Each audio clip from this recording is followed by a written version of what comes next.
ভাই, গরিব মানুষের এটাই জীবন ভাই। গার্মেন্টস জীবনটা এরকমই। সংসারের বড় ছেলে যারা আছে তারাই বোঝে। যদি তার সাপোর্টের লোক কেউ না থাকে জীবনে, হয়তোবা তারা জীবনযাপন এমনি চালাইতে হয়।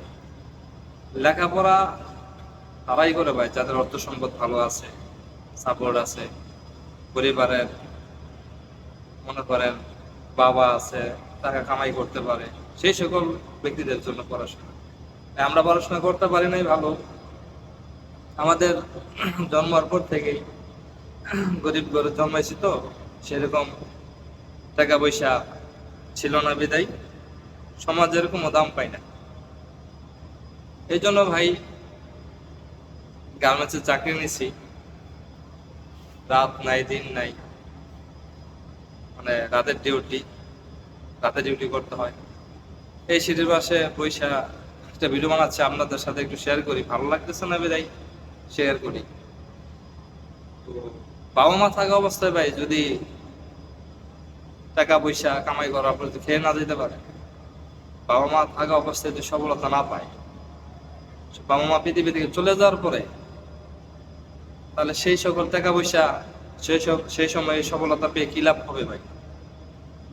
কারণ যার জন্য এত কষ্ট, যার মুখে হাসি ফোটানোর জন্য এত কষ্ট করি, হয়তোবা সেই পৃথিবীতে যদি সে না থাকে, তাহলে ভাই নিজে সুখ করে দুনিয়াতে কি লাভ? বাবা মায়ের সুখটা সবার আগে।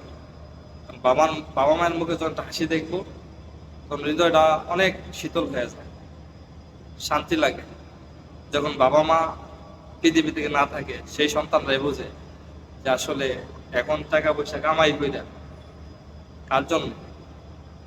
আজকে বাবা মায়ের টাকা পয়সা, বাবা মা থাকলে টাকা পয়সার মূল্যায়ন বোঝা যায়, না থাকলে ভাই বোঝা যায় না। তো ভাই আমি কথা বলতে পারি না, এই প্রথম হয়তোবা আমি ভাবলাম যে একটা ইউটিউব চ্যানেল তৈরি করি, জীবনের গল্প আপনাদের সাথে শেয়ার করব, ভালো লাগা মন্দ লাগা শেয়ার করব। কথা বলতে পারি না, চেষ্টা করতেছি। মানে আসলে আমি আমার লাইফের বা জীবনের কিছু গল্প আপনাদের সাথে শেয়ার করার জন্য। এইলো ভাই আমাদের অবস্থা, জীবনযাপন এভাবে চলতেছে। টাকা পয়সা তেমন পাই না, যা পাইতেছে আলহামদুলিল্লাহ এটাই চলতেছি। এটাই জীবন ভাই আমাদের। গরিব মানুষ বা গরিব হয়ে জন্মাইছে বিদায় আজকে আমাদের কি সমাজের কোনো মূল্য নাই, দাম নাই, কেউ দাম দেয় না। সমাজে কেউ টাকা ভাই তারাও থাকে না বাসায়, 2 টাকা খরচ করতে পারলে ভাই তার অভাব থাকে না। আর আমরা তো 2 টাকা খরচ করার মতো অপশন নাই, কেমন খরচ করবো? আর আমাদের বন্ধু বান্ধব কেমনে থাকবে ভাই? এই হলো অবস্থা। তো আমি এটাই বলি ভাই, বাবা মা থাকা অবস্থায় যদি টাকা পয়সা না কামাই করতে পারে, বাবা মা চলে যাওয়ার পর যদি টাকা পয়সা কামাই করে, তাহলে ওই টাকা পয়সার কোনো মূল্য নাই ভাই, দাম নেই।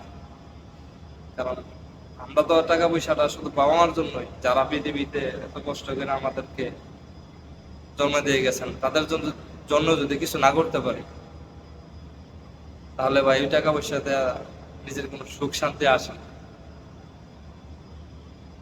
তো ভাই ঠিক আছে ইনশাল্লাহ, তো সবাই ভালো থাকবেন।